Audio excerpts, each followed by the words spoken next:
Hello guys! Welcome Look at our new back! car! Nandito na ang bagong car natin! Ito yung Ito bago car. Guys, ayan na! Birthday gift natin kay Daddy. Dumating na! Nakuha na ni Daddy. Ayan siya. Ayan ang kanyang napili.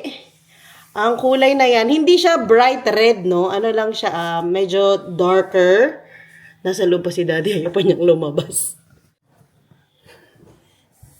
Yay! Yeah! And? I like the color. You like the color? Yeah. Nandito kaming lahat na nag-aabang sa kanya. Hindi kami makalabas kasi medyo umuulan. You like it, Kat? Yeah. Do you like the new car? Yeah? What color is that, Ken? It's color? Hello. Yeah. Red. It's red, anak. You like it? Yeah. Yes. You like Daddy's car? Yeah. Yeah. Like, whoa! Hi, JJ! Kiss mo daw si tita. Ba! Gigis mo daw si tita. Gigis mo daw. Yeah. Gigis mo daw. Wow. Ba!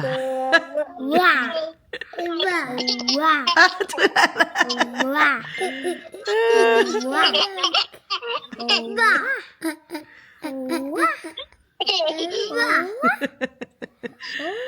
Tula ng JJ. Hi, JJ. Mama niyang biskwit. Biscuit? JJ. Skyflakes boy yan naman pala. Itong dalawa, tingnan mo naman, swiksik din ako nagkasya. Di kami kasyang tatlo sa screen. Na-miss nila si JJ.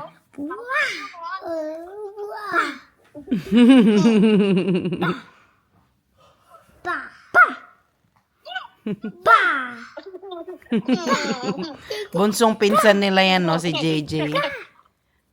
Magkakaroon na rin yan ng kapatid, malapit na. Dumilim na sa labas. Maaga kasing dumidilim ngayon kasi winter na. Ay ko, sumindi na naman ng aking stove. Magluto muna tayo ng dinner. Yung mga bata, pinauna ko na. Nasa taas sila lahat. Si Daddy at ang mga bata kasi nagpapahinga si Daddy. Kasi nga napagod siya sa swimming dun sa vlog ko kahapon. Tapos, ang daming chika kay Mama B kanina. Kaya hindi ako kaagad naka-vlog, guys. Siyempre, hindi ko na binlag ang mga chismisan namin ni Mama B, no? May oil ang aking splash department. Backsplash. Yes, okay na. Yes, magluto muna ako ng dinner namin ni Daddy kasi naubos na yung food kanina para sa mga bata lang kasi talaga yun. Kulang na kulang talaga. Mag-ano tayo? Steak tayo for today's dinner. Napakamura nito. 5 euros lang. Oh, sa Lidl. Ay, Lidl ba? Aldi. Sa may Aldi, 5 euros. Nasa may fresh meat. Wala siya sa frozen. Maganda. O, pang steak. Pang steak night. Perfect na to. Gamit ako ng stainless pan. Kaya lang dumidikit ito, di ba? Bibigyan ko kayo ng tip para gawin nyo siyang non-stick. Ayan, ininit nyo na siya. Sinindi nyo na. Anuhan nyo siya ng water. Narinig nyo yun? Kapag ina-absorb pa niya yung water na ganyan, ibig sabihin, hindi pa siya ready. Wait pa. Ayan, o. Pag ganyan pa, wait pa tayo. Tapos, kapag yung tubig na inano mo, bouncy na, para siyang bola na nagbabounce, tapos evaporate, hindi siya nagsisizzle ng ganyan. Ibig sabihin, ready na yung pan mo for frying at non-stick na siya. Pakita ko sa inyo. Sana hindi ako mapahiya. Kasi ganun yung ginagawa ko. Nakita ko lang din yun. Hindi pa siya ready. Wait pa. Wait pa ng mga very slight. Yung sasakyan, balik tayo dun sa sasakyan. Syempre, hindi naman tinuro lang ni Daddy yun. Oh, itong gusto ko. Tapos, binili na namin. Hindi po namin yun binili. Loan po yun, no? Baka may mag-message sa akin na naman yan. Alam nyo na. Loan po yun. Bale, sa akin yung account ng loan. Kaya ako siya tinawag na gift ko kay Daddy. Hindi pa ready ang ating pan. So, loan siya. Babayaran namin siya for 5 years. Hindi naman ganun ka taas ang bayad. Hindi ko nasasabihin, syempre, magkano namin siya binili, no? Sa amin na lang yon. Syempre, tinest drive ni Daddy yan. Chinek lahat, yung engine, yung mga gulong. Bagong bili namin yung gulong sa likod. Pero yung sa harapan, super okay pa kasi. Kaya yung gulong lang sa likod ang pinalitan. Bago ang makina, everything okay siya. Tinest drive ni Daddy nung kamakailan. Nung after namin pumunta doon, parang kinabukasan, tinest drive niya. Tapos, pina-check. Kailangan namin ng mapalitan yung sasakyan namin na luma as soon as possible. Kasi sabi nung gumagawa ng sasakyan, baka hindi niya kayanin. Kasi nga, matanda na. At baka tumirik kami sa daan. So, kailangan talaga siyang palitan. Urgent talaga. Kasi kailangan din naman talaga namin ng sasakyan. No? Nakatira kasi kami sa, alam niyo, sa barrio talaga. Although merong bus, still, mas handy kung may sasakyan. Okay, try natin ulit. Kung pwede na ang pan natin. Hindi ko alam kung makikita nyo sa camera. At maririnig ninyo yung ibig sabihin, pwede na siya or ready na siya na non-stick na siya. Ayun, nakita nyo? Ayan babos na sila. Yung bilog-bilog na siya. Nagbabounce na. Ibig sabihin, ready na ang ating pan. Ganyan. Lagyan ko siya tanggalin ko na yung water. Kasi magbabounce siya eh. Yes. Ready na ang ating pan. Tapos yung sasakyan na to, siya? 7-seaters. Nagustuhan nyo din ba ang color? Diba? Iba ang color sa dati. Hindi siya madilim. Actually, may nag-comment po sa inyo na puti ang piliin. Actually, dalawang pinagpipilian ni Daddy. Yung puti na nakita ninyo sa vlog ko kamakailan. At yun nga, yung pula na yun. So, both are 7-seaters. So, nakapag-decide si Daddy na yun na nga lang yung yung pula.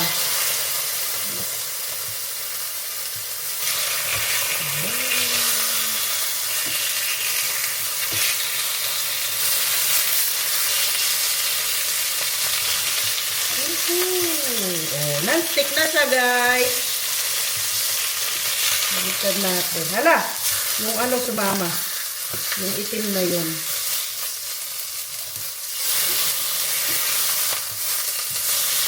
Yes. And then, lagyan ko lang siya ng salt and pepper.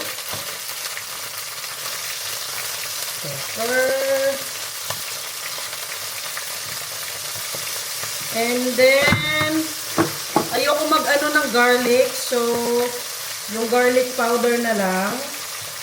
Konti lang naman. And, onion powder. Konti lang. And then, ilagay ko?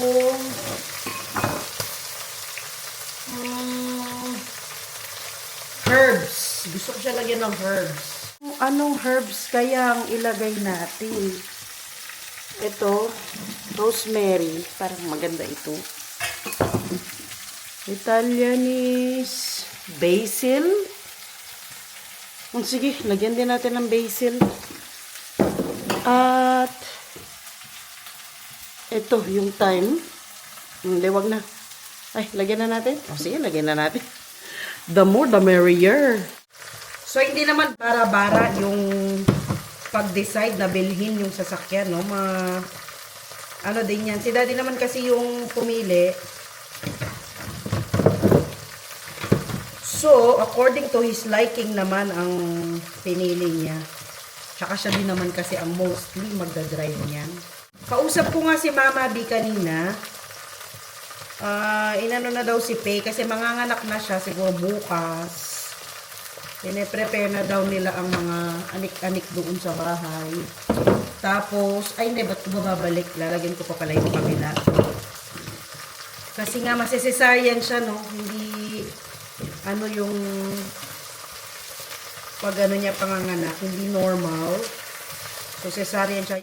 Nung nauna din si JJ, din, cesarean din. And then, ibaliktad natin siya. Look, oh. Hindi talaga siya stick. Yung kabila naman, lagyan din natin ng salt and pepper. Kukunti lang. Huwag masyadong madami. Pero parang gusto ko yung maraming pepper. Yes. And then, ang ating rosemary. Malinis naman po ang kamay ko. No? Kinamay ko na ang aking mga dito. Herbs. Etong mga herbs na to, pwede naman for so long. Parang, tong mga to, 2028 pa. Mag-expire. And then, thyme. Wala naman magagawa si daddy kahit ayaw niya ng mga herbs. Ilalagay ko talaga yan. Yes. Ibalik na natin sila.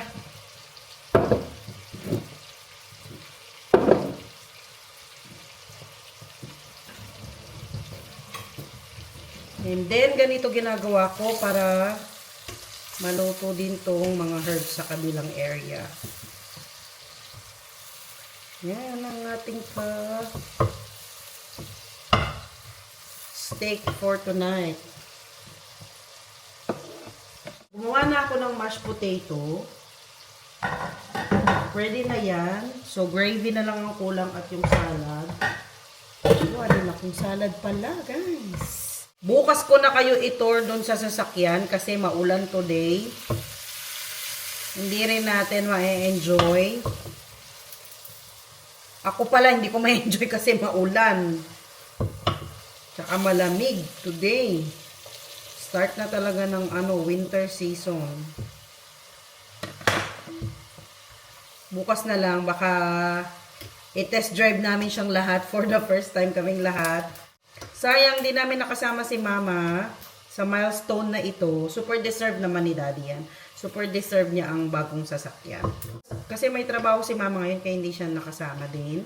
Super thankful din ako at nandito si Mama nung Thursday and Friday kasi nga for 2 days ang busy natin sa work. Nakiusap talaga ako sa kanya na kung pwede tingnan niya yung mga bata ng 2 days nga kasi nga nagkasabay-sabay ang sa work. Ganap sa work. Luckily naman at free siya. Thank you so much, Ma. Okay na siguro to kasi ayaw naman ni Daddy ng yung anong tawag yan, yung well done. Okay sa kanya ang medium lang. And then, gagawa tayo ng gravy. Ito yung gagamitin natin, yung use dito. Parang may ganito naman sa atin. Yung brand na yan, yung Maggi. Na ito, lalagay mo lang dyan, tapos tubig. And then, magsasalad tayo kahit ayaw ni Daddy. Yung kamatis na binili natin last time. Nag-grocery tayo, yung si Kenneth yung nag-scan-scan. Yung lettuce at saka, cucumber. Okay na yun. Is may gulay, diba? Importante may gulay. I-prepare ko na ito. Nangangamba din ako sa ni Pay. Sa kanyang panganganak.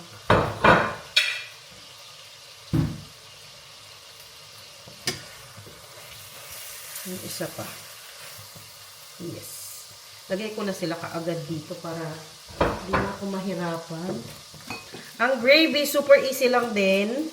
Ilagay lang ang gravy nyo dyan. Gaano nyo karami gusto. Si Daddy gusto ng maraming gravy. Deserve naman niya yan. Actually, meron pa ako isang gift kay Daddy. Pakita ko sa inyo mamaya. Kasi itong gift na to, napakahirap nang hanapin dito sa Netherlands.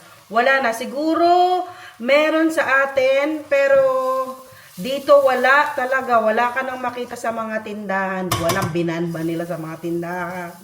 Or what. Pero wala talaga. Tapos, kailangan pa man din ni Daddy ito, yung binili kong isa pang regalo niya. Kasi naisip ko na kung hindi man niya makuha yung sasakyan, at least meron akong backup na regalo sa kanya. October din ang birthday ni Daddy, so magta-36 na rin siya. Sa ngayon ay mas matanda pa ako sa kanya. Sa ngayon lang, months lang naman, no? Ayun na ang aking pang gravy. So, ganyan lang ang ating dinner for tonight. Luto na ang ating gravy. Mabilis lang siya lutuin. No? Basta, ano mo lang, haluin. And then, kapag nag-boil na, okay na yon. And yung salad na okay ko na din. Ayan, ano lang siya. Very simple lang na na salad. And, ang ating potatoes. Lagyan na tayo ng mashed potato. Kaya dito, mas malaki. I-ano lang natin siya. Ganyan eh. Para pag maglagay siya ng gravy, hindi matapong. Then yung akin, huwag nating punuin. Just in case gusto pa ni Daddy, Mama, meron pa. Ay nga pala, gamit ko na yung bigay ni Wara in Holland. Ito siya. Kasi parang bumili ata siya, dalawa, na doble yung order niya, kaya binigay niya sa akin yung isa. Thank you so much, Dai. Wara in Holland. Nagamit ko na talaga siya dyan para ma-drain yung mga chismis. Asan na ba tayo? Yung mga sponge para ma-drain.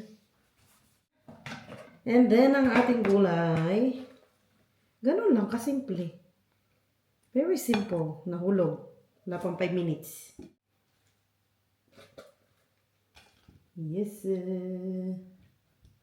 Hala, walang pala. Kamatis and cucumber yung ni Daddy. Salad, lagyan natin. Kahit alam ko na ayaw niya, lalagyan natin. Lalagyan pa rin natin. Yung akin din. May sobra pa tayong konti. May tumatawag sa akin. And then, ang ating dressing ay honey mustard. Ito lang ata ang dressing na gusto ni Daddy. Tsaka yung mayo at mayo and ketchup, konti lang. Para lang may dressing. Hala, pakababoy natin for this video. Sorry guys. Pakababoy ng natin. Wala masyadong presentation. Yes! Ayun na. Ayan na guys. Manganta na.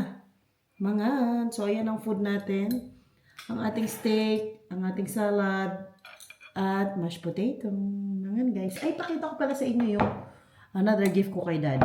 Guys, mangan! Ang ating food for today. Here, Daddy. You're welcome. Here you go. Nagustuhan mo yung sasakyan mo? Okay. O, kumusta yung pagdadrive mo? Pala, papunta dito. And, Nakapapa. kumusta yung brake, yung gas? Okay naman. Ayun, gas lang, basta ng kalahati. Okay. Akala ko, pag bumili ka ng sasakyan, full tank nilang ibibigay sa'yo. Depende siguro. Hindi. Ay, sayang naman. Yung yung sasakyan natin, iniwan mo na doon. Tapos, walang Dala ko susi sa kanila. okay. Naka-change na yung pangalan. Okay. And then yung Next week, insurance, okay na? Ano yung insurance? Next Okay. week, makakatanggap ako ng card. Okay. Okay. Yung APEC 1 year yan. hanggang next year yan sa birthday mo. Buti na lang. Alam ko hanggang next year sa birthday ko. Basta 1 year siya. Yung APEC na tinatawag nila dito, guys, yung parang maintenance ng ng sasakyan. Every year yan sa birthday mo. Kailangan, Hindi naman birthday mo. ay, hindi ng birthday mo. Depende. Basta after ng Depende birthday mo. kung anong taong mo pinag-sasakyan. Okay. Akala ko birthday mo. Okay. I stand corrected. Basta yung APEC, yung maintenance ng sasakyan yan, required yan by law na dapat every year, once a year. No, Dad? Tama ba? Required yan ng law? May magbabayad Oo. Kasi bawal yan i-dance sa So, dapat every year, once a year pala, dapat may maintenance ng sasakyan mo at may pakita ka na updated yung maintenance. Yung lahat yung chinecheck, no? Yung oil, yung everything sa sasakyan. Kung, Ano siya kalisa sa daan ba ganito? ganon. Kung safe yung sasakyan mo na i-drive. And then, meron ding road tax na binabayaran. Ang road tax ay depende sa laki ng sasakyan mo. Tama ba, Dad? Bakit bigat? Laki at bigat ng sasakyan mo. Yung babayaran mong road tax, every 3 months yon. Kaya walang toll fee dito sa Netherlands. Yun yung parang babayaran mo pang sa road. Construction and everything. It's makalak, Daddy. Ay, meron pa ako isang gift sa'yo. Tingnan mo dyan. Ay, pakita ko na nga. Kailangan to ni Daddy. Wala na talaga ng ganito sa store. Binuksan ko na siya kanina. Yeah. Ano ito guys? Walang ganito na dito. Wala ka na mabilan sa tindahan. Meron sa Germany pero dito wala. Ayan, yung deodorant ni Daddy. Buti na lang, Dad. Kakulay pa ng kotse na pinili mo yung deodorant. Chine-check ni Daddy no kung natutulog na si Kenneth. Ayan, itong brand na ito. Iba-ibang flavor na ang binili ko. Flavor? Pagkain? Iba-ibang, ano yan? Dad? Amoy. Amoy. Scent. New flavor. Ayan, marami siyang scent. Old Spice. Yan lang talagang gamit ni Daddy ever since the world began. O, Dad? Yung isang ganyan, Dad, ilang months mong ginagamit? Ilang weeks? Yung isang tube? Depende. Sa bagay, depende pag summer madalas, no? Basta wala dito. Kain muna kami, guys. Bye muna.